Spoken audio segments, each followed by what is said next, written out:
कभी कभी इंटरव्यू देने के बाद भी आपका प्रीलिम्स नहीं निकलता, बिल्कुल। मेंस देने के बाद भी प्रीलिम्स नहीं निकलता। मैंने आर्ट प्री दिए हैं, हम्म। बट हमेशा मुझे भी डर लगा रहता था कि इस बार प्री क्वालिफाई होगा या नहीं होगा। लूसेंट की बात करते हैं, लूसेंट पढ़ी थी आपने? हाँ बिल्कुल 100%। तो मैं तो सजेस्ट भी करूंगी, हार्ड वर्क करने का समय ही है ये, क्योंकि आपके पास सिर्फ 3 महीने हैं। 3 महीने आपको 3 चीजें करनी है, आपको पढ़ना भी है, शॉर्ट नोट्स भी बनाने हैं। पढ़ा सबने है, ये हम लाइन सभी के मुंह से सुनते हैं कि यार पढ़ा तो मैंने भी था, पर मेरा क्यों नहीं हुआ। को ध्यान हो शुरुआत का टेस्ट, मतलब शुरुआत में आप टेस्ट लिख रहे थे, उसमें क्या स्कोर रहता था, और फिर जब टेस्ट लास्ट टाइम जब आपका सिलेक्शन हुआ, इसके पहले क्या स्कोर आना? इवन मुझे भी ऐसा लगता है कभी कभी कि मैं 2 साल पुरानी अगर कॉपी देखती हूँ ना, तो वो मैं कितना गंदा लिखती थी यार, और आज मैंने बहुत अच्छा लिखा यार। तो अब मैं आपके सामने कुछ अपनी टेस्ट कॉपीज और कुछ सिनॉप्सिस जो मैंने बनाए थे वो शेयर करना चाहती हूँ कि आपको किस तरह से टेस्ट में प्रेजेंट करना होता है। ये मेरी हिस्ट्री की कॉपी है, और मुझे पॉलिटी के नोट्स बनाए थे, और साथ ही में मैंने हिस्ट्री के भी नोट्स हैं मेरे, कुछ इंस्टीट्यूट से भी मिले हैं, कुछ मैंने खुद से बनाए थे। तो बिना कोचिंग के भी रैंक ला सकते हैं क्या? बिल्कुल ला सकते हैं, कोचिंग से ही रैंक आती है ये बात नहीं है। कहीं के साथ में होता है, 12th पास आउट होते हैं, फिर ग्रेजुएशन हो जाता है, लेकिन तब तक हमको समझ नहीं आता है कि आखिर हमको करना क्या है, हमारा इंटरेस्ट किस चीज में है। अगर आप फेल होते हो तो भी आपको मोटिवेशन मिलता है, आप अच्छा कर रहे हो तो भी आपको मोटिवेशन मिलता है। आई थिंक मुझे लगता है एक मिथ तोड़ा है आपने, जो हर बार होता है कि जो बी करता है वही रैंक करता है, लेकिन आपने बीएससी करके फर्स्ट रैंक लाया। मतलब ये भी था कि गांव में पहली लड़की हूँ, पहली लड़की ऐसी जिसने इतनी पढ़ाई की है, क्योंकि हमारे यहाँ थोड़ा कोई किसी के यहाँ बिक गया है, किसी ने पैसे ले लिया है। जैसा कि आपको पता है, एमपीपीएससी 2025 का प्री हो गया है।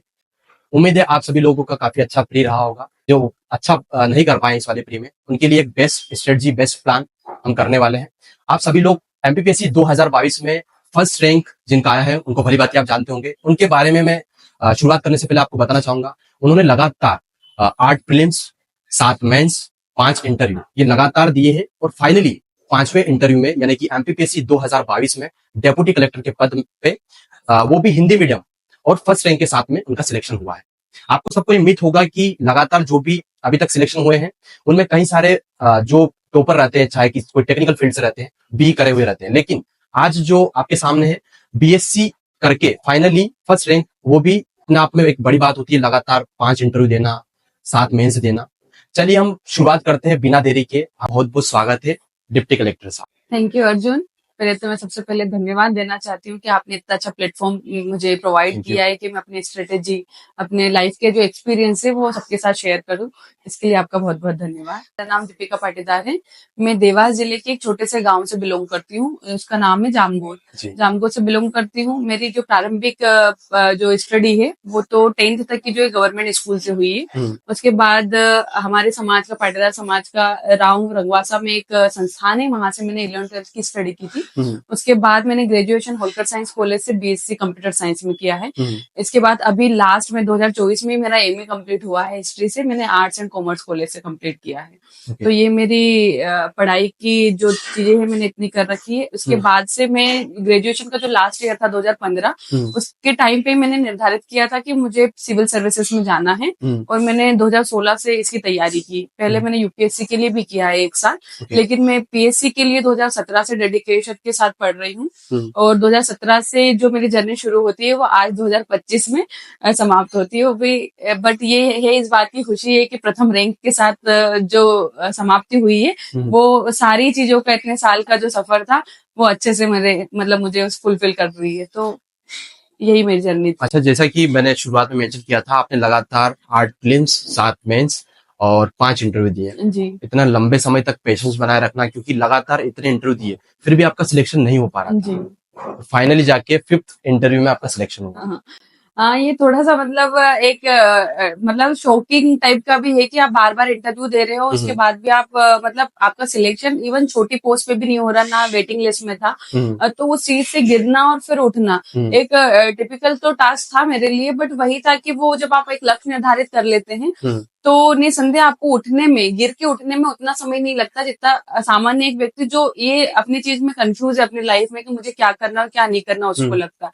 तो मेरा पहले से ही ये फिक्स था कि मुझे यही करना है। इवन मेरे दिमाग में तो यही था कि मुझे डिप्टी कलेक्टर ही बनना है। तो मैं हमेशा अपने आप को भी यही सांत्वना देती थी कि ठीक है, अगर इस बार होता तो कोई छोटी पोस्ट पे होता या कोई अदर पोस्ट मिलती, मुझे फिर से वही मेहनत करनी थी, तो क्यों ना मैं अभी फिर से मेहनत तो मुझे करनी ही थी उसके लिए, तो मैं फिर से क्यों ना इसी चीज के लिए कि एक बार और फिर कि अपन एक पद पे हैं, कंसिडर करो, और अब हम तैयारी कर रहे हैं फ्री टाइम में, तो उसी चीज से कंसिडर करके खुद को मोटिवेट करके और फिर तैयारी करती थी।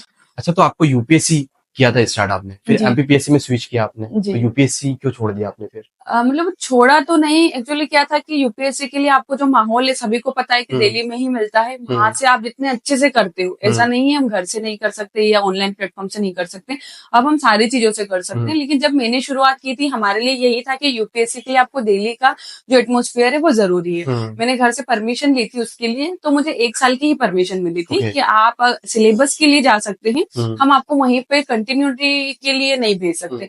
तो मैं तैयारी के बाद जब इंदौर आई, तो यहाँ मुझे एमपीपीएससी का जो माहौल था एक वो मिला, और दूसरा ये था दिमाग में कि यूपीएससी थोड़ा लॉन्ग टर्म, मतलब मेरी मेंटेलिटी थी कि एक लॉन्ग टर्म स्ट्रेटेजी है, उसको पाने में थोड़ा टाइम लग सकता है, तो क्यों ना मैं पीएससी बहुत जल्दी से कर लूंगी, तो मैं क्यों ना इस पे शिफ्ट हो जाती हूँ।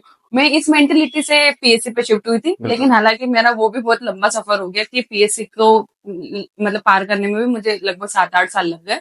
बट यही था कि यूपीएससी मैंने छोड़ी नहीं थी, मैंने 2 अटेम्प्ट दिए भी हैं, बट मेरा प्री क्वालिफाई उसमें हो नहीं पाया। और अब है ऐसा कि हो सकता है कि मैं आगे भी उसे कंटिन्यू करूंगी।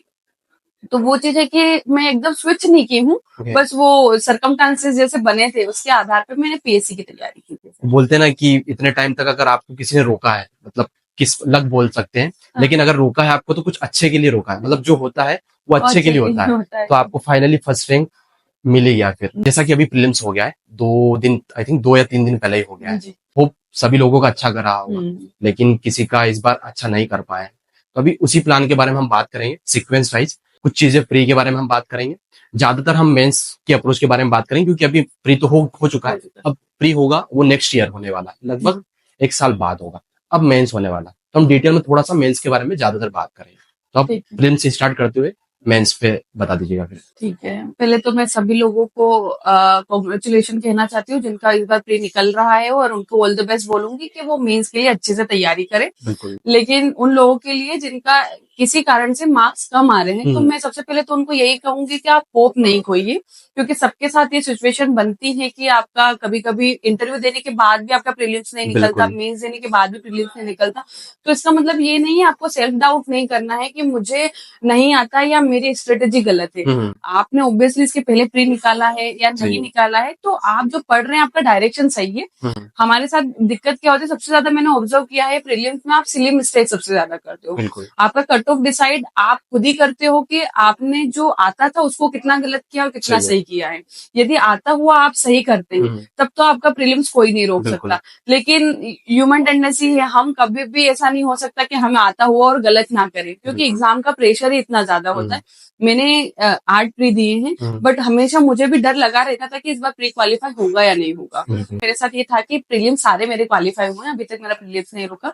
तो उसके लिए सबसे मतलब मेन इंपॉर्टेंट चीज यही थी कि मैंने एक चीज पे फोकस किया था। एक तो मुझे जो बेसिक क्वेश्चंस होते हैं, जैसे सभी को पता है कि इसमें हिस्ट्री के और एमपी के क्वेश्चन आने ही आने हैं, और एमपी का बेटे सबको पता है 35 से 40 क्वेश्चन का होता है। तो आपको ये ध्यान रखना है कि 35 से 40 जो क्वेश्चन आ रहे हैं उसमें से 1 या 2 को छोड़ के बाकी मुझे सही करने ही है। मतलब अगर आप सामान्य सब्जेक्ट के जो क्वेश्चन है अगर वो ज्यादा से ज्यादा सही करते हैं, तो आपको जो अदर सब्जेक्ट है जैसे यूनिट 6 अभी सबको इरिटेट कर रही है कि उसमें डाटा ऐसा आता है कि या तो बहुत पुराना ले रहे हैं या तो फिर ऑथेंटिक नहीं है। मतलब ऐसा इशू क्या सभी के मैच नहीं कर पाते हैं। तो उसके लिए ऐसा है कि उसके लिए आपको परेशान होने की आवश्यकता नहीं। आपने जो बेसिक क्वेश्चन थे क्या वो सही किए या नहीं किए, आपका रिजल्ट उसी पे निर्धारित होता है। वो मेरा सबसे ज्यादा फोकस ही इसी पे होता था कि मुझे जो सामान्य जीएस के जो क्वेश्चन है वो कभी गलत ना करूं मैं। तो पहली एडवाइस तो मेरी यही है कि आप ऐसे पढ़िए कि आपके जो सामान्य क्वेश्चन है एटलीस्ट वो गलत ना हो। और ये कब गलत नहीं होते हैं, जब आप उसकी प्रैक्टिस करते हो। सिर्फ पढ़ने से काम नहीं चलता है। मेरा फॉर्मूला ये था कि अगर मैंने एक टॉपिक पढ़ा है तो मैं लिटरली उसके लिए शाम को टाइम निकाल के उसके ऑब्जेक्टिव लगाती थी, जितने मुझे मिल जाए। जैसे मैंने घटना चक्र बहुत ज्यादा लगाई है सभी सब्जेक्ट की, तो आप घटना चक्र मतलब लगा सकते हैं, क्योंकि वो अदर स्टेट के जितने भी एग्जाम्स हुए हैं वहां पे पूछे गए क्वेश्चन होते हैं, तो एक हमें एक रेफरेंस सोर्स भी मिल जाता है कि किस टाइप के क्वेश्चन बनाए जाते हैं इस टॉपिक से, तो हम उस आधार पे उस इससे पढ़ सकते हैं। तो वो मतलब प्रीलिम्स के लिए तो सबसे ज्यादा जरूरी है कि आप पढ़ने के साथ साथ आप क्वेश्चन प्रैक्टिस करिए। मतलब मैंने अपने दोस्त भी हैं, बहुत सारे बच्चों से मेरी बात भी हुई है, तो उनकी एक स्ट्रेटेजी क्या रहती है कि हम पहले पढ़ लें, फिर दीदी लास्ट में हम क्वेश्चंस लगा लेंगे बहुत सारे। वो चीज सही है, वो चीज सही इसलिए सिर्फ कि आपको सिर्फ फाइनल जो एग्जाम के पहले की जो प्रैक्टिस होती है उसके लिए आप 8-10 पेपर ऐसे लगा लीजिए, लेकिन आप ऐसा बर्डन मत रखिए कि मैंने 1 महीने बहुत तैयारी की, अब मैं 10 दिन से क्वेश्चन ही क्वेश्चन लगाऊंगा। उससे क्या होता है ना कि आपकी सारी चीजें पढ़ी हुई होती है ना, वो होच पोच हो जाती है। और दूसरा ये कि अगर आपसे बन नहीं रहा ना पेपर, तो आपको फिर ये लगता है कि मुझे ये भी पढ़ना है, ये भी पढ़ना है, ये भी, तो आपको स्ट्रेस लास्ट के टाइम पे फिर बढ़ता जाता है। तो ज्यादा बेटर ये होता है कि आप पढ़ते जाइए और क्वेश्चन लगाते जाइए। आपको नहीं समझे, लास्ट के कुछ मतलब एग्जाम के कुछ दिन पहले आपको फुल लेंथ टेस्ट लगानी होती है, बट वो चीजें है कि वो आप 8-10 रख लीजिए। लेकिन जो मतलब मैं इस स्ट्रेटेजी को नहीं अच्छे से मानती, जो ये सोचते हैं कि पहले पढ़ लो और फिर क्वेश्चन लगाओ। मेरा तो यही मानना था कि आप पहले पढ़ते जाइए और फिर क्वेश्चन लगाते जाइए। तो प्रीलिम्स के लिए तो मैं इतना ही कहूंगी कि आपको पढ़ने के साथ साथ क्वेश्चन लगाने ही हैं। और जैसे कि न्यू बिगनर्स है, जो नए बच्चे हैं कि हमें क्या पढ़ना चाहिए, क्या प्रीलिम्स पढ़ना चाहिए या मेंस पढ़ना चाहिए, तो आप शुरुआत हमेशा मेंस से कीजिए, क्योंकि मेंस के साथ ही आपकी प्रीलिम्स की तैयारी होती है। कभी भी आप प्रीलिम्स पढ़ के पीएससी को क्वालिफाई नहीं कर सकते, क्योंकि आपको स्टेज तो सेकंड पे ही जाना है मेंस पे।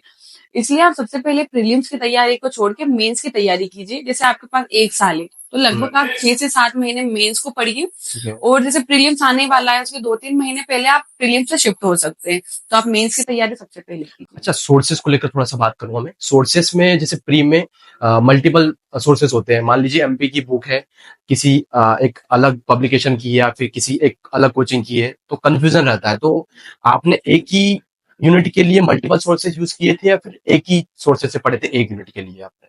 देखो मतलब जैसे बड़े सब्जेक्ट जैसे हिस्ट्री है, तो हम हिस्ट्री में एक बुक प्रिफर कर सकते हैं, हमें उसे मल्टीपल नोट्स या मल्टीपल बुक्स की आवश्यकता नहीं होती है। ज्योग्राफी है तो हम ऑथेंटिक एक बुक या फिर नोट्स से काम कर सकते हैं।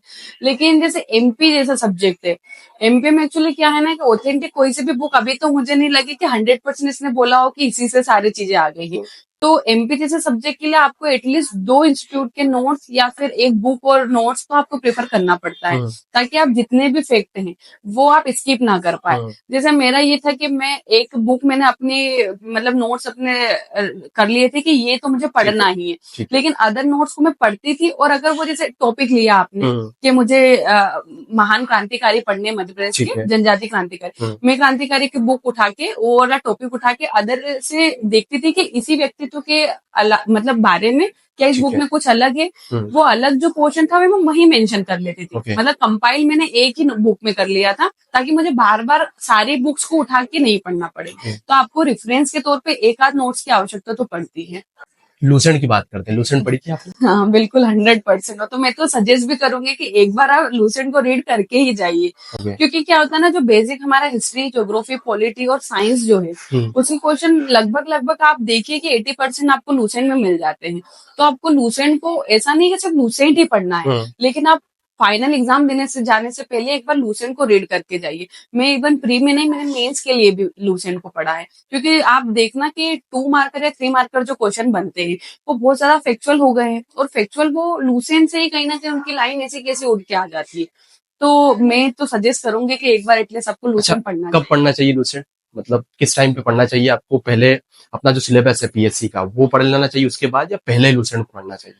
नहीं, पहले एटलीस्ट आप सिलेबस कंप्लीट कीजिए, क्योंकि लूसेंट में एकदम स्ट्रेट फॉरवर्ड दिया है कि आपकी स्थिति वैसी हो गई कि आपको अंडरस्टैंडिंग बन गई है, सिर्फ आपको फैक्ट पे काम करना है कि आपको ज्यादा से ज्यादा फैक्ट मिल जाए।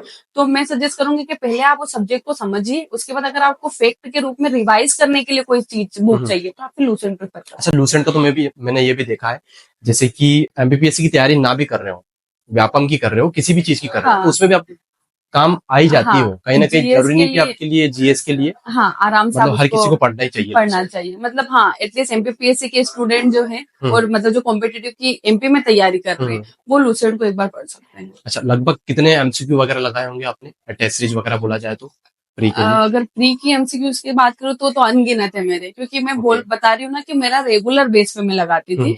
मैंने सबसे ज्यादा घटना चक्र लगाए हैं और इंस्टीट्यूट के पेपर भी मैं खरीद के, मतलब वैसे तो मैंने हमेशा ही ऑफलाइन मतलब टेस्ट सीरीज ज्वाइन की है। मतलब मेरा मानना था कि आप टेस्ट उस माहौल में जाके लिखेंगे या देंगे ना तो आपको ज्यादा कॉन्फिडेंस आता है। ठीक है। और वो जो एक फोबिया होता है एग्जाम हॉल का, कि जाते ही पसीना आ रहा है या फिर थोड़ा अजीब सी फीलिंग होती है एग्जाम हॉल में, तो वो चीजों से दूर करने के लिए मैंने हमेशा ऑफलाइन चीजें मतलब प्रेफर की है। तो मैंने ऑफलाइन टेस्ट सीरीज भी लगाई है। और जो क्वेश्चंस मिल जाते थे मुझे अवेलेबल कि इस इंस्टीट्यूट के अच्छे पेपर थे, इसके पता चल ही जाते हैं आपको, तो वो मैंने घर पे बैठकर भी लगाए। ये और घटना चक्र मैं सजेस्ट करूंगी कि आप लगा सकते हैं अगर घटना ऑब्जेक्टिव। चक्र जो है उसकी सभी सब्जेक्ट की लगानी चाहिए। हाँ, मतलब क्योंकि आपको प्रैक्टिस करनी, बेसिकली आपको क्वेश्चन चाहिए। तो क्वेश्चन चाहिए तो उसमें अच्छे क्वेश्चंस होते हैं, उसमें डिस्क्रिप्शन भी होता है, तो आप डिस्क्रिप्शन उसका पढ़ते हो तो उससे आपको पता चल जाता है कि और भी क्वेश्चन क्या बन सकते हैं आपके। तो मुझे तो घटना चक्र अच्छा लगा था तो मैंने उसको पढ़ा और पढ़ सकते हैं उसको। अब करते हैं मेंस से स्टार्ट। अब मेंस के बारे में, क्योंकि अभी मेंस होने ही वाला है, मतलब लगभग शायद 2 महीने होंगे ना मेंस की, जून में। पहले डेट अनाउंस है। जून में है, लगभग कितना टाइम बचा होगा अभी? अब 3 महीने बचे हैं, मार्च 3 महीने। अप्रैल मई। हाँ। अब 3 महीने के हिसाब से आप मुझे प्लान करके बताइए कि अगर आप वापिस से देते हैं, आप बन गए डीसी, बट फिर भी अगर आप देते ये वाला इतने टाइम में, तो आप इसको कैसे मैनेज करते? क्या अप्रोच रहती इतने टाइम में सिलेबस को कवर करने की? इसके लिए दो चीजें होगी, क्योंकि एक तो बिगनर्स की स्ट्रेटेजी अलग हो सकती है और एक जो ऑलरेडी जैसे मेरे जैसे लोग हैं जो एक्सपीरियंस है मेंस के लिए, तो उनके लिए, क्योंकि दोनों की स्ट्रेटेजी अलग होगी। बिगनर्स के पास पता नहीं नोट्स अवेलेबल है या नहीं है, तो मैं सबसे पहले बिगनर्स के लिए बात करूंगी कि जिन्होंने अभी तक सिर्फ मेंस को पढ़ा है, अपने नोट्स को कंपाइल नहीं किया है, तो उन्हें एक्स्ट्रा मेहनत करने की आवश्यकता पड़ेगी। क्योंकि अगर उन्होंने अपने खुद के शॉर्ट नोट्स नहीं बनाए हैं, तो उन्हें पढ़ने के साथ साथ शॉर्ट नोट्स भी बनाने हैं और टेस्ट सीरीज भी लिखना है। तो उनके लिए हार्ड वर्क करने का समय है ये, क्योंकि आपके पास सिर्फ 3 महीने हैं। 3 महीने आपको 3 चीजें करनी है, आपको पढ़ना भी है, शॉर्ट नोट्स भी बनाने हैं और आपको टेस्ट सीरीज भी लिखना है। क्योंकि टेस्ट सीरीज तो लिखना ही है, ये लाइन में ऐड करूंगी कि इसको आप स्किप नहीं कर सकते। अगर आपको मेंस में आपके लिस्ट में नाम रोल नंबर देखना है, मतलब आपको टेस्ट सीरीज तो लिखना ही है। तो बिगनर्स के लिए तो यही है कि जैसे कि आप अगर कोई से टेस्ट सीरीज ज्वाइन करते हैं किसी भी इंस्टीट्यूट की, आपको जो भी कंफर्टेबल लगे आप कर सकते हैं। और उसमें आपको क्या रहता है, एक शेड्यूल रहता है आपका कि आज आपका ये वाले टॉपिक का टेस्ट है, उसके बाद आपके 3 दिन बाद इस टॉपिक का है।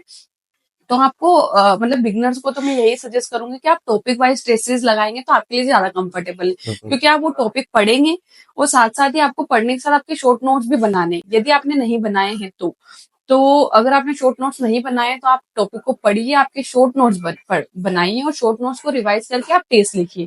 तो इससे आपके शॉर्ट नोट्स भी बन जाएंगे, क्योंकि हमें शॉर्ट नोट्स इसलिए बनाने हैं कि जो 6 दिन का जो पेपर का शेड्यूल है हमारा, वो बहुत ज्यादा हेक्टिक भी होता है और हम इतना ज्यादा सिलेबस, फिर वो जो हमारे पास जो 24 घंटे उसमें से हम 3 घंटे पेपर देख के आते हैं, 2 घंटे में रेस्ट लगता है, बचे हमारे पास 4-5 घंटे में हमको उस चीजें को, पूरे पेपर को रिवाइज करना होता है।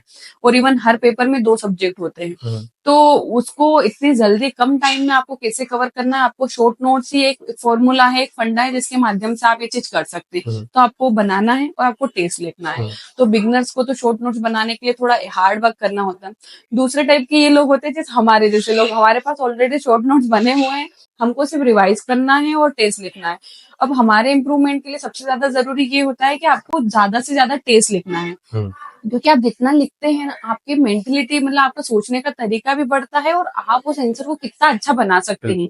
ये चीज आप तभी कर सकते हैं जब आप लिखते हैं, क्योंकि पढ़ने में सभी को पता है कि हम कितना पढ़ते हैं, हमारे पास जो मटेरियल हम सारा पढ़ के जाते हैं, लेकिन डिपेंड करता है आप कितना डिलीवर करते हैं। क्योंकि पढ़ा सबने ही, ये हम लाइन सभी के मुंह से सुनते हैं कि यार पढ़ा तो मैंने भी था पर मेरा क्यों नहीं हुआ। तो हम पढ़ते तो सभी हैं, मैटर करता है कितना डिलीवर करते हैं। सबसे ज्यादा ही आपके सिलेक्शन में, मतलब सबसे ज्यादा जो सिलेक्शन का जो पोर्शन है कि आप कितना अच्छा डिलीवर करते हैं। मेरे साथ मतलब गुड लक यही था कि मैं बहुत ज्यादा लिखती थी। मैंने ऐसे टेस्ट सीरीज नहीं होगी जो लिखी नहीं हो, वो इवन मैं प्रेफर करती थी कि एटलीस्ट 3 घंटे की टेस्ट सीरीज लिखूं, ताकि जो माहौल मुझे एग्जाम में मिलता है वो यहीं से मैं उसके लिए प्रिपेयर रहूं। मेंस लिखने के लिए आपको 3 चीज करनी पड़ती है, पढ़ना है, शॉर्ट नोट्स बनाने हैं, और आपका टाइम मैनेजमेंट होना चाहिए। क्योंकि यदि आपका टाइम मैनेजमेंट नहीं है तो आप पहले ही उस बच्चे से पीछे हो जाओगे जिसका टाइम मैनेजमेंट है। ठीक है। क्योंकि वो 20 नंबर का क्वेश्चन आप अगर छोड़ के आते हो पोर्शन, तो वो 20 नंबर आपसे ऑलरेडी आगे है। चाहे उसे 10 नंबर मिले, 3 नंबर मिले, कुछ भी, लेकिन उसने आपसे 20 नंबर का ज्यादा करके रखा है। तो सबसे पहले आपको टाइम मैनेजमेंट करना है। अब यही है कि टाइम मैनेजमेंट कैसे हो पाएगा, तो उसके लिए सबसे बढ़िया स्ट्रेटेजी यही है कि आप ज्यादा से ज्यादा पेपर लिखिए।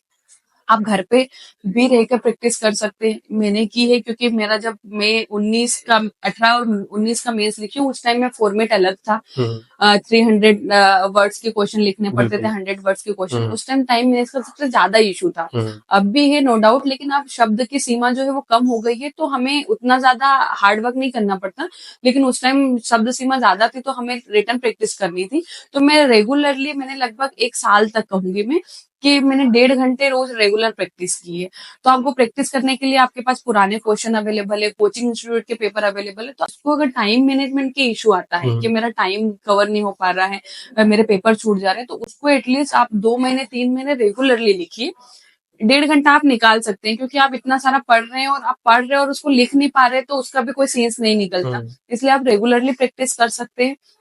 दूसरा मीन्स निकालना अगर 3 महीने में है, तो आपको डेली प्रैक्टिस के साथ साथ आपको टेस्ट सीरीज लिखना ही है। क्योंकि टेस्ट सीरीज आपको इस चीज में हेल्प करती है कि आपने जो एक्चुअल में आप जो लिखना चाहते थे, आप वो लिख पाए या नहीं पाए।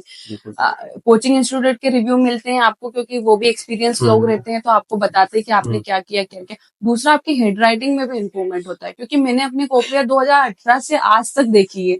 इवन मुझे भी ऐसा लगता है कभी कभी कि मैं 2 साल पुरानी अगर कॉपी देखती हूँ ना, तो वो मैं कितना गंदा लिखती थी यार, और आज मैंने बहुत अच्छा लिखा यार। तो वो एक इम्प्रूवमेंट आपका, जितने आप टेस्ट लिखते जाएंगे, इवन एक टेस्ट सीरीज में आप मिला के देख लेंगे कि फर्स्ट टेस्ट जो मैंने लिखा था और लास्ट जो मैं एफएलटी लिख रही हूँ, उसमें आपको इम्प्रूवमेंट दिखेगा। तो आप टेस्ट सीरीज लिखिए। अच्छा, अगर आपको ध्यान हो शुरुआत का टेस्ट, मतलब शुरुआत में आप टेस्ट लिख रहे थे, उसमें क्या स्कोर रहता था, और फिर जब टेस्ट लास्ट टाइम जब आपका सिलेक्शन हुआ, इसके पहले क्या स्कोर आना चालू, मतलब स्टार्टिंग का स्कोर तो बहुत ही बताने लायक नहीं है कि 150 में से 35 नंबर भी आ रहे हैं, 30 नंबर भी आ रहे हैं, क्योंकि मैं लिखना ही नहीं जानती थी। मतलब क्योंकि मैंने इसके पहले यूपीएससी पढ़ा था, तो हम लोगों ने थोड़ा सा उस फॉर्मेट में पढ़ा था कि पैराग्राफ फॉर्मेट में लिखना है आपको। तो वो वाले चीजें पता थी। जैसे पीएससी में इंटर हुए तो पता नहीं था कि यहाँ फैक्चुअल लिखना चलता है, लाइन बाय लाइन आपको लिखना पड़ता है, पॉइंटर फॉर्म में लिखना पड़ता है। तो मेरी शुरुआत तो 30 और 35 नंबर से ही हुई है।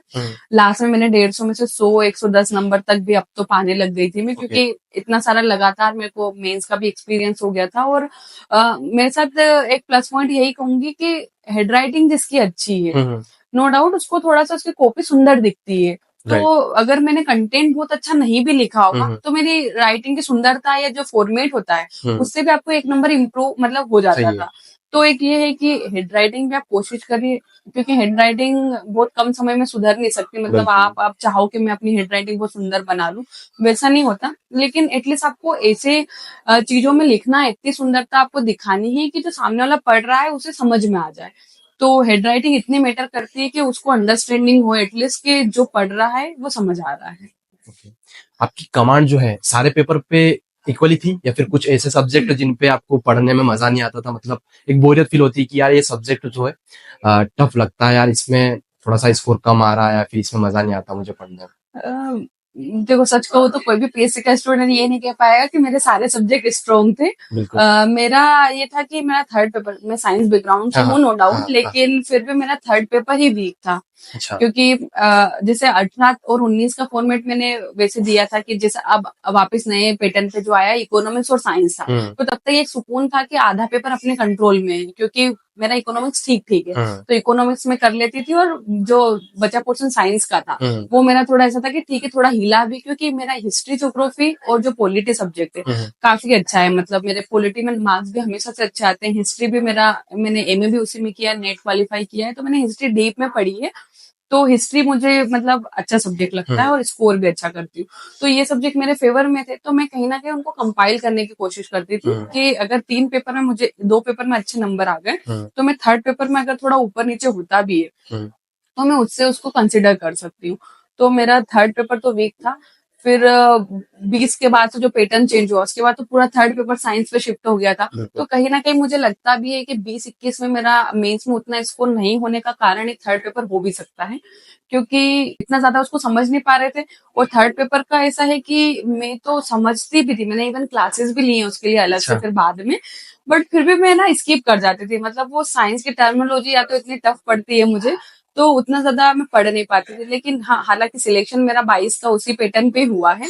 तो कहीं ना कहीं सब्जेक्ट सभी के वीक रहते हैं, क्योंकि मेरे कुछ दोस्त ऐसे भी हैं जो साइंस में बहुत अच्छे हैं, मतलब हम्म। उनके साइंस में बहुत अच्छा स्कोर होता है क्योंकि वो साइंस के रहे हैं। हम्म। लेकिन उनको हिस्ट्री ज्योग्राफी कहीं ना कहीं दिक्कत करती है कि ये स्किप हो रहा है, ये याद नहीं हो रहा। हम्म। तो इस बात से आप निश्चिंत रहिए कि आपका कोई सब्जेक्ट वीक है और कोई स्ट्रोंग है। आप एटलीस्ट ये ध्यान रखिए कि जो स्ट्रोंग सब्जेक्ट है, मुझे उससे जो वीक सब्जेक्ट है उसके मार्क्स कैसे ना कैसे अपने को मैनेज करने हैं। कि जैसे अगर मैंने फर्स्ट सेकंड पेपर बहुत अच्छा किया लेकिन थर्ड बिगड़ गया यार, तो हमें कोशिश करना है कि हम इथिक्स और हिंदी के पेपर में इतना स्कोर कर लें एटलीस्ट, जो थर्ड पेपर में हमारे 10-15 नंबर का ऊपर नीचे जो हुआ है, हम उधर थोड़ा सा उसको बढ़ा सके। तो हमें उसको मैनेज करना है। आप इस चीज के लिए बहुत ज्यादा परेशान होने की आवश्यकता नहीं है कि मेरा सब्जेक्ट बेकार है तो अब मैं इसे बहुत अच्छा करूंगा। ठीक है, कुछ सब्जेक्ट किसी के वीक होते ही हैं, तो उसको उतना ही स्तर तक पढ़ लीजिए आप कि आपका काम चल जाए। अच्छा, नोट्स के बारे में बात करें हम, मेंस के नोट्स के बारे में, जितने भी स्टूडेंट हैं कहीं ना कहीं हर एक इंस्टीट्यूट से कवर किया था, फिर एक ही इंस्टीट्यूट से आपने अपना मेंस को तैयार किया था? नोट्स के लिए तो देखो, एक नोट्स से कभी भी काम नहीं चलता है। आपको मल्टीपल सोर्स रिसोर्सेज यूज करने पड़ते हैं, और स्पेशली मेंस के टाइम पे, प्रीलिम्स के टाइम पे आप एक ही नोट से बार बार, क्योंकि मैंने भी यही प्रेफर किया था कि प्रीलिम्स में एक ही नोट्स को बार बार पढ़े, क्योंकि फैक्ट याद रखने में और चीजें याद रखने में आपको आसानी होती है। लेकिन मेंस के नोट्स का ये था कि मैं अपने खुद के नोट्स बनाती थी, तो मुझे सिर्फ एक नोट से कॉपी पेस्ट करना मुझे अच्छा नहीं लगता था। इसलिए मैं एटलीस्ट 2 या 3 इंस्टीट्यूट के नोट्स को पढ़ के और फिर अपने नोट्स बनाती थी, ताकि कुछ ऐसे फैक्ट हो जो इस नोट्स में नहीं हो, दूसरे में हो, तो वो चीजें आपको हेल्प कर जाए। तो आप अगर आपके खुद के शॉर्ट नोट्स या खुद के नोट्स बनाते हैं, तो वो आपको इसलिए अच्छे लगते हैं और इसलिए हेल्पफुल होते हैं क्योंकि वो 2-3 बुक्स के या 2-3 नोट्स के कंपाइल फॉर्म होते हैं। तो वो ऐसा होता है कि फिर आप इस बात के लिए श्योर हो जाते हैं कि इस टॉपिक का कोई सा भी ऐसा फैक्ट नहीं है जो मेरे नोट्स में नहीं है। तो इससे आपको जो भी टाइप का क्वेश्चन आता है, टफ या इजी, वो लिखने में आसानी हो जाती है। तो आप मतलब आपके कंफर्टेबिलिटी के हिसाब से आप कर सकते हैं कि कौन से नोट्स आपको पढ़ने हैं। अब मैं आपके सामने कुछ अपनी टेस्ट कॉपीज और कुछ सिनॉप्सिस जो मैंने बनाए थे वो शेयर करना चाहती हूँ कि आपको किस तरह से टेस्ट में प्रेजेंट करना होता है, क्या चीजें आपको हेल्पफुल हो सकती है। नया फॉर्मेट है, उसमें है 2 मार्कर, 7 मार्कर और 10 मार्कर। तो आपको 2 मार्कर में कितना कंटेंट लिखना है और कितने फैक्ट लिखने हैं, वो चीजें आपके सबसे ज्यादा मायने रखती है। कि जो 2 मार्कर का आंसर होता है उसमें एक तो फॉर्मेटिंग के आप डिफरेंट टाइप से फॉर्मेट कर सकते हो, और फैक्ट पे काम कीजिए कि जो पूछा गया है सिर्फ आपको वही लिखना है।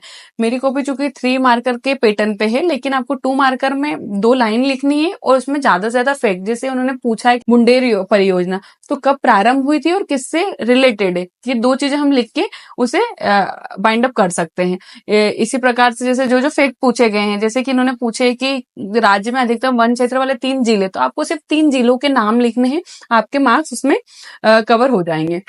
दूसरा आपका फॉर्मेट होता है 7 मार्कर का। 7 मार्कर में चूंकि ये मेरी उसकी ज्योग्राफी की कॉपी है, तो ज्योग्राफी में सबसे ज्यादा जरूरी होता है कि आपको मैप भी बनाने होते हैं। तो आपको क्योंकि फॉर्मेट चेंज हो गया, छोटे लाइन आपको लाइन कम मिलती है, तो आपको छोटा जो मैप होता है उसकी प्रैक्टिस करनी पड़ेगी। आप इंडिया का और एमपी का मैप बनाने की प्रैक्टिस कर लीजिए कि कैसे छोटा सा मैप बना के आप उसको इसमें मेंशन कर सकते हैं। आपको फॉर्मेट लाइन आपकी जो फॉर्मेट होती है और जो राइटिंग होती है वो थोड़ी सुंदर होनी चाहिए। मैं इस पे थोड़ा सा फोकस करूंगी कि राइटिंग थोड़ी सुंदर होगी तो उसमें जो कॉपी स्कैन होकर उनके सामने जाएगी तो वो अच्छी दिखेगी। बाकी आपको डिफरेंट डिफरेंट पैटर्न में लिखना है। आप एक फॉर्मेट अपना सकते हैं कि आप लाइन खींच के पॉइंट्स कर सकते हैं। जैसे अंतर लिखना है तो मैंने अंतर के लिए आप ऐसे फॉर्मेट अपना सकते हैं। फैक्ट जैसे कि लाइन है कि आपको पूछा गया है कि किस क्षेत्र में या कारण बताइए, तो आप ज्यादातर पॉइंटर पे काम कीजिए कि 1 2 3 4 5 मैंने पॉइंट्स लिख दिए, तो उससे नंबर आपके क्या है कि अगर उनको 6 पॉइंट्स दिखते हैं तो आपको मजबूर हो जाता है कि एटलीस्ट 3 या 4 नंबर तो आपको देंगे ही देंगे। तो आप डिफरेंट डिफरेंट टाइप के फॉर्मेट उपयोग कर सकते हैं। उसके साथ ही आप थोड़ा राइटिंग पे ध्यान दीजिए कि राइटिंग कैसी, जैसे यही पूछा गया था कि वन नीति मध्य प्रदेश की वन नीति 2005 बताए, तो मैंने सीधे आपको हेडलाइन बनानी है कि वन नीति मध्य प्रदेश 2005 प्रमुख प्रावधान। उसके बाद मैंने उसके प्रावधान थे तो इतनी लाइन थी कि 7 प्रावधान मैंने आसानी से लिख दी। तो ये ज्यादा से ज्यादा उससे आप लिख सकते हैं। छोटे आंसर राइटिंग में आपको फैक्ट पे ज्यादा ध्यान देना है और पॉइंटर्स पे ज्यादा ध्यान देना है। आपको इंट्रो और जो कंक्लूजन का जो फॉर्मेट है वो सिर्फ आपको बड़े क्वेश्चन पर ही ध्यान देना है। जो 10 मार्क का क्वेश्चन है उस पर आपको इंट्रो भी देना है और कंक्लूजन भी देना है। लेकिन मैं यही आपको सजेस्ट करूंगी कि जो बीच के क्वेश्चन है जो 7 मार्कर है उसमें आप इंट्रो को भी अवॉइड कीजिए और कंक्लूजन को भी। आप सिर्फ जो उसमें पूछा गया है उसे डालिए और आगे बढ़ जाइए। तो इसी टाइप से मैंने ये कॉपी लिखती थी मैंने मैप का ध्यान रखा है सभी जगह कि कहाँ मैप बनाने हैं। आप भी छोटा मैप बनाना सीख जाइए कि वो ज्यादा से ज्यादा आपके कॉपी में ऐड हो जाए। अब हम बड़े क्वेश्चन पे बात करेंगे। जैसे इसमें मध्य प्रदेश की भौगोलिक संरचना को विस्तार से समझाने पे बात की गई है, तो मैंने उसको, क्योंकि आपके पास 2 ही पेज हैं, 10 मार्कर के लिए आपको 2 ही पेज मिलेंगे, 2 पेज में आपको कंटेंट के साथ साथ आपको मैप भी बनाना है। तो मैंने एक छोटा सा मैप बनाया और साथ में आपको एक छोटा सा इंट्रो देके कि इस भाग को कितने में बांटा गया है और उसका एक फ्लो चार्ट बनाकर और उसके बारे में लिखा है। आप सबका क्वेश्चन मार्क रहता है कि फ्लो चार्ट बनाना है या नहीं बनाना है। मैंने तो अपनी कॉपी में हमेशा फ्लो चार्ट का ध्यान रखा है। फ्लो चार्ट से कॉपी में जो कम शब्दों में जो ज्यादा बात कहने का जो मौका है वो आप फ्लो चार्ट के माध्यम से ही बता सकते हैं। फ्लो चार्ट आपको आपकी कॉपी को सुंदर दिखाने के साथ साथ आपका कंटेंट भी बढ़ा देती है। तो आप फ्लो चार्ट का उपयोग कीजिए। एटलीस्ट बड़े क्वेश्चन में आपको एक फ्लो चार्ट बनाना ही बनाना है। बाकी आप फॉर्मेट अच्छा रखिए, राइटिंग अच्छा रखिए, तो आसानी से ये चीजें हो जाती है। 3 चीजें ज्यादा जरूरी होती है। एक, राइटिंग अच्छी होनी चाहिए, फॉर्मेट अच्छा होना चाहिए और आपका सबसे जरूरी होता है कंटेंट। कंटेंट ये है कि जैसे कि आपने अगर जैसे लिखा है कि मालवा के कोयला क्षेत्र, तो आपको उसको हाईलाइट भी करना है कि आपने इसको बॉक्स बना के उसके अंदर रख दिए, वो हाईलाइट हो जाए। तो आप एक हाईलाइट का ध्यान रखिए कि आपको चीजें हाईलाइट भी करनी है, बॉक्स में भी डालना है। तो इसे कॉपी आपकी जितनी सुंदर दिखेगी उतने आपके फैक्ट हाईलाइट होते हैं। तो उससे क्या है कि सामने चेकर जो होता है, कॉपी चेकर, उसे वो इफेक्टिव लगती है कॉपी और आपको ज्यादा नंबर मिलते हैं। आप जैसे फैक्ट डालने की कोशिश कीजिए, इंट्रो में फैक्ट डालिए, कंक्लूजन में आप करंट अफेयर से रिलेटेड अगर कोई योजना है या कोई घोषणा हुई है उसे आप उसमें अगर डालते हैं तो आपको हेल्पफुल रहेगी। ये मेरी हिस्ट्री की कॉपी है और मुझे 300 में से 181 नंबर आए थे। इसमें मैं बताऊंगी कि जो हिस्ट्री की कॉपी सबके उसमें रहता है कंफ्यूजन कि हिस्ट्री में इतना ज्यादा डेटा रहता है उसको कैसे लिखे।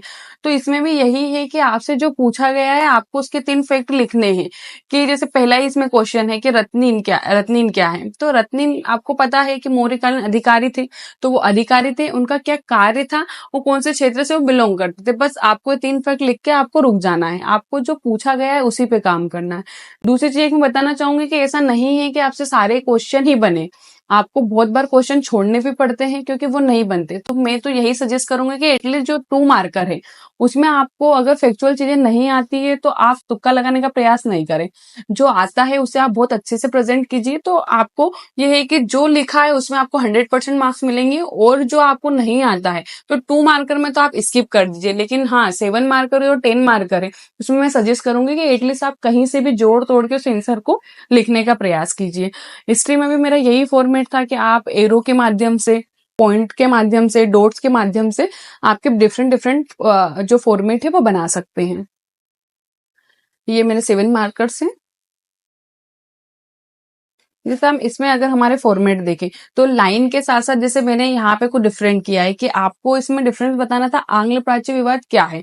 और 2 चीजों में था कि आंग्ल को भी बताना है, प्राच्य को बताना है। हम दोनों को कंपेरिजन करना है तो हम एक तरफ आंग्ल को एक तरफ प्राच्य को लिखकर भी कंपेरिजन कर सकते हैं। दूसरा, यदि हमें किसी आंदोलन के बारे में लिखना है, जैसे हिस्ट्री में multiple question different different type के होते हैं, तो हमें फॉर्मेट हमें बनाने में आसानी होती है। जैसे स्वदेशी आंदोलन था तो कैसे, कौन किसने प्रारंभ किया था, उसका उद्देश्य क्या था, उसके नेतृत्वकर्ता क्या थे, उसमें कौन कौन सी प्रणालियों का यूज किया गया था, क्या कार्य किए गए थे और क्या नारे थे। तो मैंने एक कम शब्दों में, मतलब उस आंदोलन की जो डिमांड थी वो सारी फुलफिल की। तो आप कम शब्दों में ज्यादा से ज्यादा चीजें डालने का प्रयास कीजिए। इसमें फैक्चुअल चीजें भी हैं, इसमें जो नेतृत्व करता था उनके बारे में भी है। तो सारी चीजें आपको एक आंसर में कैसे समाहित करनी है वो सीखना आपको राइटिंग प्रैक्टिस से ही आता है।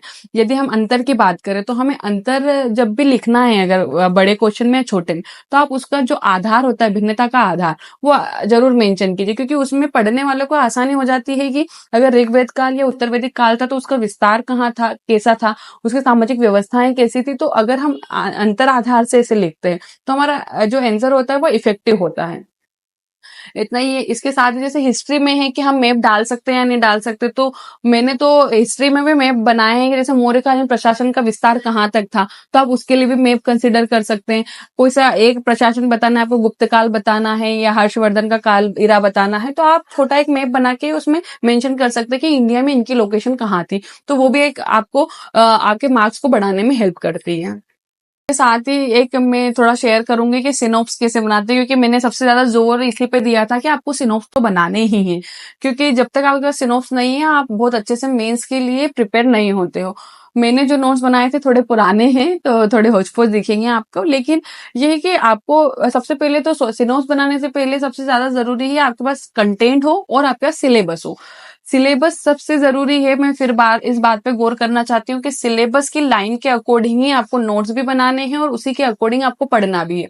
आपको सबसे पहले सिलेबस उठाना है, सिलेबस में टॉपिक देखना है, उसमें लिखा है कि संविधान वर्ड लिखा है, तो आपको अब अपने दिमाग में सोच लेना चाहिए कि संविधान से रिलेटेड क्या क्या क्वेश्चन हो सकते हैं। संविधान क्या है, संविधान की आवश्यकता क्यों है, संविधान की विशेषता क्या है, कौन कौन से देशों ने संविधान को अपनाया है।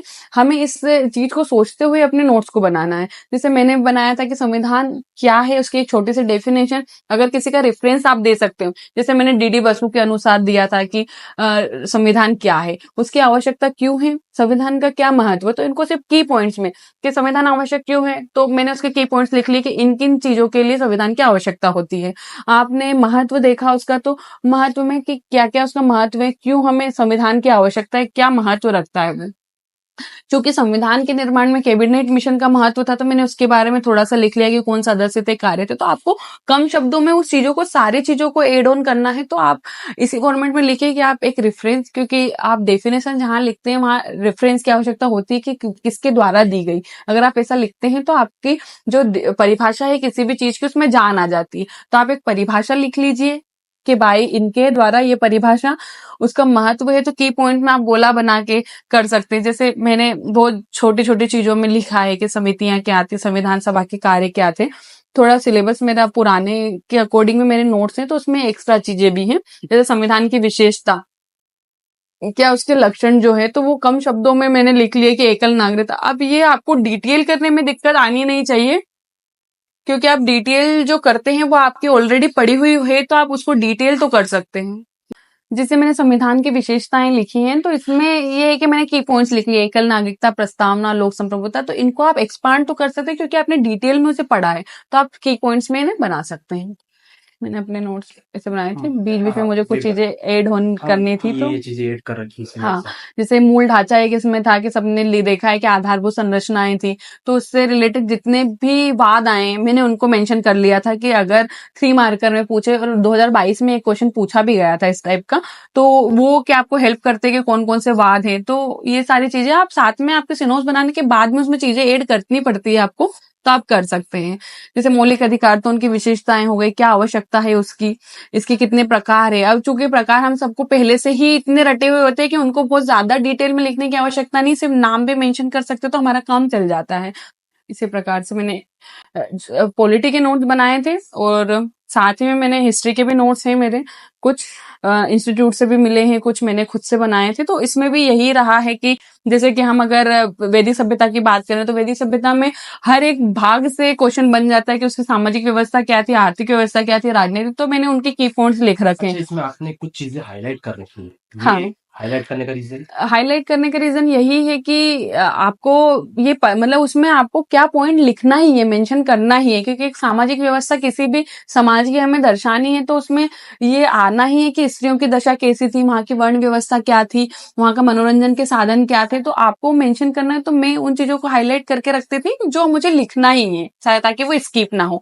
तो आप इस तरह से हिस्ट्री के नोट्स बना सकते हैं। हिस्ट्री के नोट्स में थोड़ा सा ये है कि थोड़े से बड़े नोट्स बनते हैं, क्योंकि एंशिएंट मिडाइवल मॉडर्न हिस्ट्री का जो पोर्शन है, सब्जेक्ट है, इतना बड़ा है, तो आप उससे घबराइए नहीं, क्योंकि पहला पेपर होता है, आप आसानी से पढ़ सकते हैं।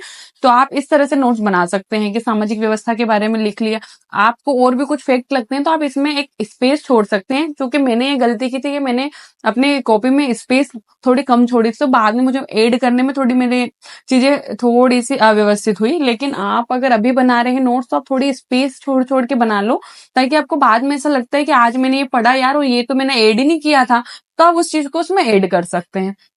तो इस तरीके से आप अपने नोट्स को बना सकते हैं। बस थैंक यू। पेज पलट के जाओ, थोड़ा सा कुछ लगे जहाँ पे कुछ मिलना चाहिए तो लिख लेना। अच्छा, इतने मतलब बारीक, मतलब कम चीजों में, मतलब कम शब्दों में आपने ज्यादा डिलीवर कर रखा है। हाँ, कि मतलब वैसे मेरी राइटिंग थोड़ी बड़ी है, लेकिन वो है कि चीजें मुझे क्योंकि वो एक बर्डन बढ़ता जाता है ना, कि जितने ज्यादा पेज, जितने ज्यादा मोटे नोट्स होते हैं, आपको ऐसा लगता है कि अरे इतने से समय में कैसे करेंगे। तो मैंने थोड़ी छोटी राइटिंग में इसलिए बनाया कि कम पेजेस में मेरे नोट्स ज्यादा कंपाइल हो जाएं, इसलिए। ठीक है, तो आप देख सकते हो इस टाइप हम्म। से नोट्स बनाए थे। आपको लगता होगा ना कि कुछ अलग टाइप से नोट्स बनते हैं, कुछ अलग होता होगा नोट्स में, तो वो चीजें नहीं है। आपके सामने ही नोट्स हैं कि इस टाइप से पूरे नोट्स बने हुए हैं। यहाँ पे 2 पेन का यूज कर रखा है आपने इसमें। हाँ, वो बाद में चीजें ऐड करने अच्छा। के लिए क्योंकि इतने साल से कंटिन्यूअसली पढ़ रहे, तो कुछ ना कुछ चीजें ऐड करने के लिए हमेशा रहती है, आप जब भी पढ़ते हैं। ठीक। तो मैं इतना ही कहना चाहूंगी नोट्स और सिनोप्स के लिए, कि आपको सिनोप्स बनाने के लिए आपका एक खुद का फॉर्मेट ही आपको रखना है, कि आपको कम शब्दों में ज्यादा से ज्यादा चीजें उसमें ऐड कर लेनी है, ताकि आपको एग्जाम, क्योंकि आपको सिर्फ 6 दिनों के हिसाब से आपके नोट्स बनाने के कैसे आपको वो हेल्प करेंगे। तो आप अच्छे से अच्छे से मतलब कम शब्दों में नोट्स बनाइए। और मेंस के लिए मैं यही कहूंगी कि आप जितना अच्छा राइटिंग प्रैक्टिस करेंगे, उतना ज्यादा आप में इंप्रूवमेंट होगा। तो टेलीग्राम पे मैं जिनके नोट्स वगैरह भी आपको वीडियो में बताया है मैंने, नोट्स से या फिर जो भी टेस्ट कॉपी है वो भी वहां पे शेयर कर दूंगा मैं आपको। तो आप देख सकते हैं कि किस टाइप से इन्होंने नोट्स बनाए थे, किस टाइप से टेस्ट कॉपी, क्योंकि सारी चीजें वीडियो में इसमें बताना थोड़ा सा लंबा हो जाएगा, इस वजह से मैं आपको टेलीग्राम पे सजेस्ट करूंगा, तो वो ज्वाइन कर लीजिए। जैसा कि मेंस में आपने डिटेल में बता ही दिया है, बट अगर सोर्सेज के बारे में अगर बात करें हम, तो जैसे बोलते हैं ना मार्केट में कि लक्ष्मीकांत पढ़ना जरूरी है, स्पेक्ट्रम पढ़ना जरूरी है, तो आपने पढ़ी थी ये? हाँ, एक्चुअली मैं तो यूपीएससी की भी स्टूडेंट रही हूँ, हम्म। तो मैंने लक्ष्मीकांत तो मैं सच बताऊंगी कि मैंने पढ़ी है। हम्म। और इवन क्योंकि 19 तक का जो पैटर्न था, उसमें लक्ष्मीकांत का वेटेज भी बहुत ज्यादा था। तो आप लक्ष्मीकांत एक बार पढ़ सकते हैं। अगर आपको पॉलिटी अच्छे से समझनी है, तो आप वही टॉपिक प्रेफर कर सकते हैं उसमें से जो आपके सिलेबस में है, क्योंकि आप पीएससी बहुत ज्यादा सिलेबस ओरिएंटेड है। आपको सिलेबस के बियॉन्ड कहीं नहीं जाना है, जो सिलेबस में लाइन दी आपको पढ़ना है। तो लक्ष्मीकांत एक अच्छी बुक है, मैंने तो पढ़ी है। मैं इसके लिए ये नहीं कहूंगी कि मैंने भी नहीं पढ़ी। बिल्कुल। मैंने यूपीएससी पढ़ा था, इसलिए मैंने संविधान के लिए उसको पढ़ा है, लक्ष्मीकांत तो पढ़ा है। स्पेक्ट्रम भी मैंने पढ़ी है अच्छा। मॉडर्न हिस्ट्री के लिए। इवन मैंने तो क्योंकि यूपीएससी के लिए पढ़ा था, तो मैंने एनसीईआरटी भी पढ़ी है। एनसीईआरटी भी पढ़ ली। तो मैं सजेस्ट ये करूंगी कि जो बिगनर्स है, जैसे 3 ईयर प्लान के लिए भी आते हैं बच्चे के, 12th के बाद ही वो ये डिसाइड कर लेते हैं कि हमें तैयारी करनी, तो वो एनसीईआरटी से अगर शुरुआत करते हैं, तो एक बेस आपका अच्छा बनता है कि आपको सब्जेक्ट की अंडरस्टैंडिंग होती है। क्योंकि किसी का कौन सा बैकग्राउंड होता है, कोई साइंस बैकग्राउंड से है, कोई सामान्य बैकग्राउंड से है, तो उनको हर सब्जेक्ट को समझने के लिए थोड़ा एनसीईआरटी का लैंग्वेज और एनसीईआरटी की जो भूमिका होती है वो अच्छी होती है। तो जो 3 ईयर प्लान वाले बच्चे हैं, उनको तो मैं सजेस्ट करूंगी कि आप एनसीईआरटी पढ़िए। बिना कोचिंग के भी रैंक ला सकते हैं क्या? हम बिल्कुल ला सकते हैं। कोचिंग से ही रैंक आती है ये बात नहीं है, आप बिना कोचिंग के भी रैंक ला सकते हैं, ये बात हमेशा सच हो भी सकती है और हुई भी है। बहुत सारे स्टूडेंट है, इस बार के भी सिलेक्शन है, जिन्होंने कहीं कोचिंग नहीं की, उसके बाद भी उन्होंने डेप्यूटी कलेक्टर या उसके बाद के पदों पर अपनी रैंक बनाई है। जरूरी ये होता है कि आप कहाँ से, कैसे और कितना अच्छा पढ़ते हैं, वो सबसे ज्यादा जरूरी है। ये जरूरी नहीं है कि आप किसी संस्थान से पढ़ते हैं। तो आपको ईमानदारी पूर्वक वो चीज को पढ़ना है, उस चीज को समझना है कि एक्चुअल में इस एग्जाम की डिमांड क्या है। अगर आप उस हिसाब से पढ़ते हैं, तो आप घर बैठे भी, आप डिजिटली रूप से भी और ऑफलाइन रूप से किसी भी तरीके से आप रैंक प्राप्त कर सकते हैं। अच्छा, शेड्यूल क्या रहता था आपका पढ़ने का, पर डे का? पर डे का तो मैं कहूंगी कि 8-9 घंटे मैंने पढ़ाई की है, क्योंकि मुझे पढ़ना अच्छा लगता था। मतलब एक हॉबी के तौर पर भी मुझे पढ़ना अच्छा लगता था। तो मैं मतलब लगभग डेली बेसिस पे तो 8-9 घंटे पढ़ती थी। एग्जाम के टाइम पे थोड़ा सा शेड्यूल आपका वो हो जाता है कि आपको 12-12, 13-13 घंटे भी पढ़ना पड़ता है, लेकिन सामान्य रूप से 8-9 घंटे में काम हो जाता था। लेकिन बट ये है कि आपको कंसिस्टेंसी बना के रखनी पड़ेगी। आप अगर सोचे कि अरे एग्जाम तो अभी 1 साल बाद है, जैसे अभी प्रीलिम्स वाले बच्चे सोचे कि अरे प्रीलिम्स तो 1 साल बाद है, देख लेंगे, तो ये चीजें आपके कहीं ना कहीं रिजल्ट पे इम्पेक्ट डालती है। आपको आज ही से सोच लेना है कि प्रीलिम्स 1 साल बाद है, लेकिन उसके पहले मुझे मेंस को तैयार करके रखना है और प्रीलिम्स के लिए कुछ पढ़ना है, तो आपको रेगुलरली 8-9 घंटे पढ़ना ही पड़ेगा। यदि किसी कारण जैसे ऐसा तो नहीं है कि हम 365 दिन ही 8-9 घंटे पढ़ ले, कभी कभी हमें कहीं जाना भी पड़ता है फैमिली प्रोग्राम में, तो आपको उस चीज को मैनेज करना पड़ेगा कि आज अगर मैं नहीं पढ़ पाई हूँ तो एटलीस्ट मैं कल 2 घंटे ज्यादा पढूं, कि जो मैं कल नहीं पढ़ पाई थी वो मैं आज करूँ।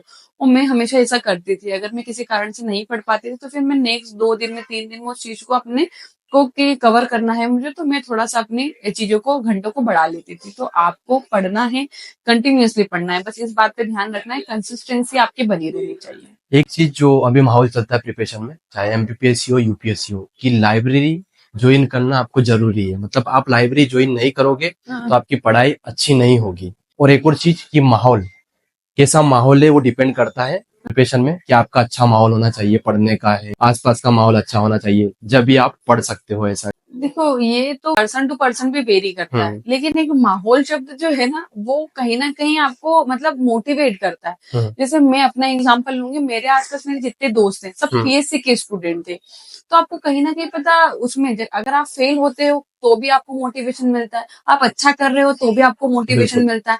ऐसा लग रहा है मुझे आज कि यार पढ़ने का मन नहीं है, लेकिन 4 दोस्त आपके पढ़ रहे हैं, तो आपको उससे वो मिलता है कि यार ये तो पढ़ रहे हैं, ये थोड़ा आगे नहीं निकल जाए, मुझे भी पढ़ना चाहिए। तो अगर आप ऐसे बच्चों के बीच में, आप पीएससी के बच्चों के बीच में हैं, तो आपको उस आपके लक्ष्य के प्रति आपको डेडिकेट करने में और उसकी तरफ आगे बढ़ने में एक अच्छा रिस्पॉन्स मिलता है। क्योंकि अगर आप सोचो कि इसी के साथ में अगर किसी कोऑपरेटिव वाले के साथ हो जो जॉब कर रहा है, उसका क्या है, वो जॉब पे गया, आके उसको आराम से एंजॉय करना है, मूवी देखेगा, बाहर घूमने जाएगा, तो कहीं ना कहीं वो चीज आपको डिस्ट्रैक्ट करती है। आप कितना भी कॉन्सेंट्रेट करने की कोशिश करें, लेकिन आपको ऐसा लगता है कि वाह यार इसकी लाइफ कितनी अच्छी चल रही है और मैं यहाँ बैठ के पढ़ रहा हूँ या पढ़ रही हूँ। तो माहौल का ये है, मतलब ये है कि आप ऐसे फ्रेंड सर्कल में रहिए, ऐसे एरिया में रहिए जहाँ पे आपके लक्ष्य के लिए जो आपको करना चाहिए उसके प्रति एक सकारात्मक माहौल मिले। ये माहौल आपको जरूरी होता है। आपने इतने मेंस दिए हैं, इतने इंटरव्यू दिए हैं, कभी सेल्फ डाउट नहीं हुआ, गिव अप करने का नहीं हुआ? क्योंकि हम बेसिकली 1 या 2 मेंस दिए, नहीं रिजल्ट मिल रहा है, समझ नहीं आ रहा है कि हमारा नहीं हो पा रहा है, तो हम गिव अप कर देते हैं। लेकिन आपने तो इतने मेंस, इतने प्री, इतने इंटरव्यू दिए, फिर भी मन में नहीं आया कि यार अब काफी टाइम हो गया? गिव अप का तो मुझे कभी भी दिमाग में नहीं आया। सेल्फ डाउट हमेशा होता था, क्योंकि सेल्फ डाउट इसलिए होता था कि क्या मैं जो कर रही हूँ वो सही डायरेक्शन में कर रही हूँ या नहीं कर रही हूँ। मेरे साथ प्लस पॉइंट ये था कि मैंने अपने लक्ष्य को लेके कभी भी सेल्फ डाउट नहीं किया कि मैंने जो चुना है वो क्या गलत तो नहीं चुना, क्योंकि मेरा इसके लिए मैं हमेशा से क्लियर था कि मुझे करना यही है। मेरे पास बहुत ऑप्शन भी आए बीच में, पटवारी की एग्जाम, मतलब जो व्यापम की एग्जाम्स भी थी वो भी आई है। इसके अलावा मुझे कि आपको एकेडमी में और कुछ करना है तो उसके लिए भी घर वालों का ये था कि आप करना चाहे तो कर सकते हैं। बट मेरा ये था कि मुझे लक्ष्य मैंने निर्धारित कर लिया था कि मुझे करना पीएससी ही है, मुझे डिप्यूटी कलेक्टर ही बनना है, तो वो एक डिसाइडेड था। तो सेल्फ डाउट इस बारे में जरूर आता था कि जो मैं कर रही हूँ, क्या मैं प्रीलिम्स पढ़ रही हूँ तो गलत तरीके से तो नहीं पढ़ रही हूँ, क्या मैं मेंस पढ़ रही हूँ तो गलत तो नहीं कर रही हूँ, मेरा लिखने का पैटर्न तो गलत नहीं है, इंटरव्यू के टाइम पे क्या मेरी पर्सनैलिटी उतनी अच्छी नहीं है। ये इस टाइप के सेल्फ डाउट मुझे आए, लेकिन लक्ष्य को लेकर कभी भी मैंने अपने आप को क्वेश्चन मार्क नहीं किया कि मैंने कुछ गलत डिसाइड किया है। तो इस चीज का मुझे हमेशा से मोटिवेशन था कि मेरा लक्ष्य निर्धारित था, मैं गिरती थी फिर समझ लेती थी कि करना तो एक दिन वही है, आज नहीं तो कल।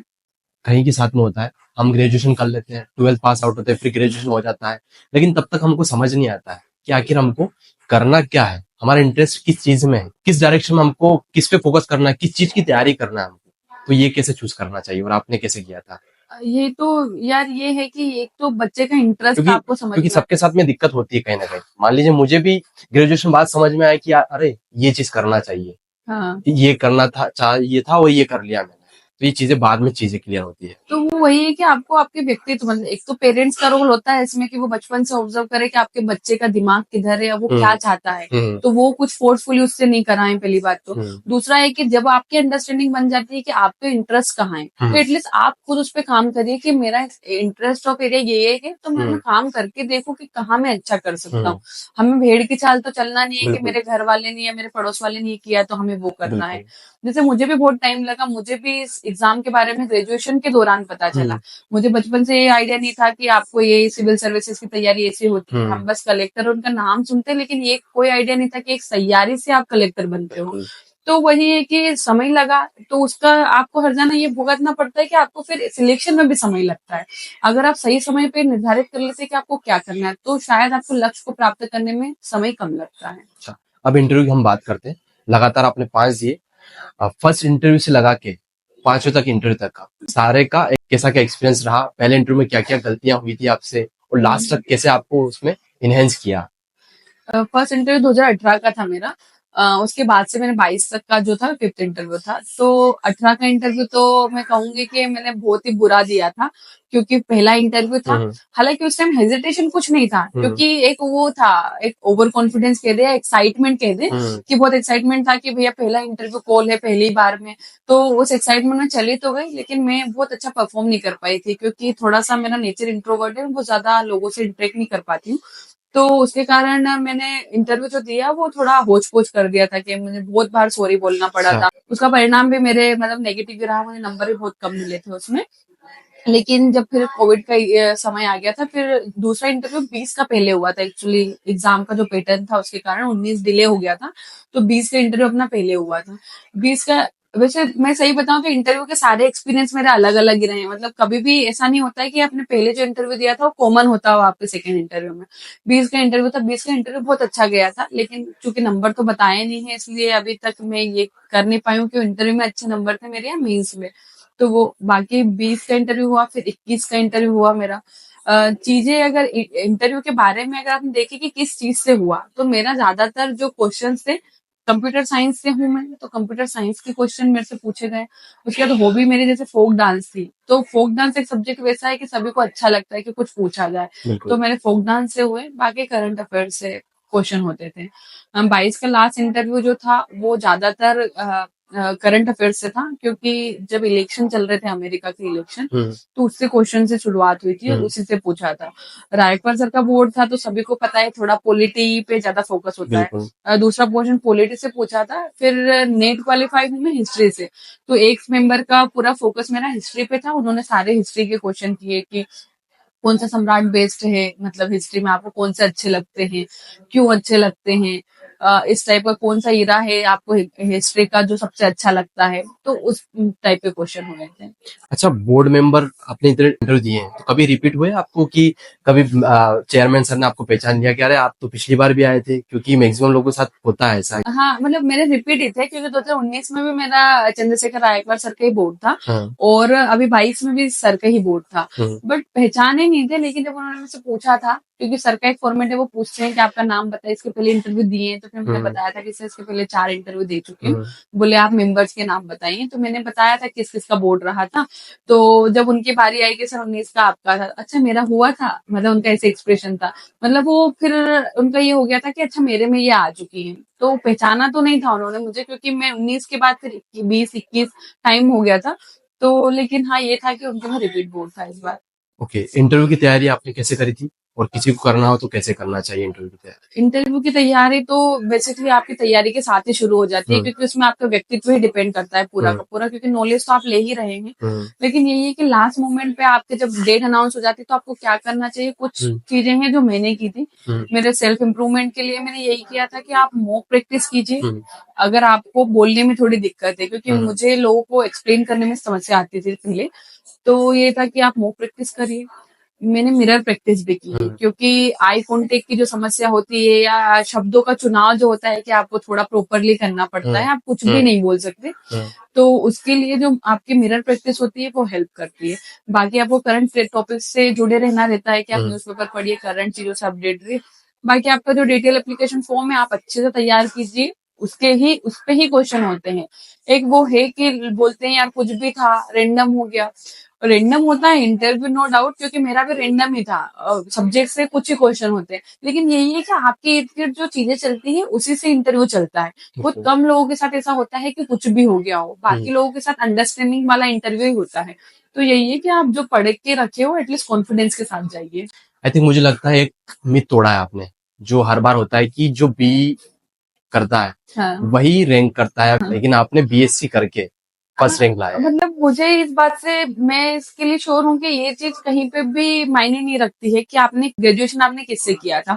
आपका मायने रखता है कि आपने पीएससी के लिए क्या स्ट्रेटेजी अपनाई थी। बिल्कुल। उसी से आपके रैंक और आपका सिलेक्शन निर्धारित करता है। तो मीडियम है या फिर जो इंजीनियर स्मार्ट होते हैं, चीजें हैं कि कुछ चीजें होती है कि कंपेरेटिवली अच्छा बुरा होता है, लेकिन ये चीज मैं 100% नहीं मानती हूँ कि सिर्फ इंजीनियर ही कर सकता है, कोई नहीं कर सकता।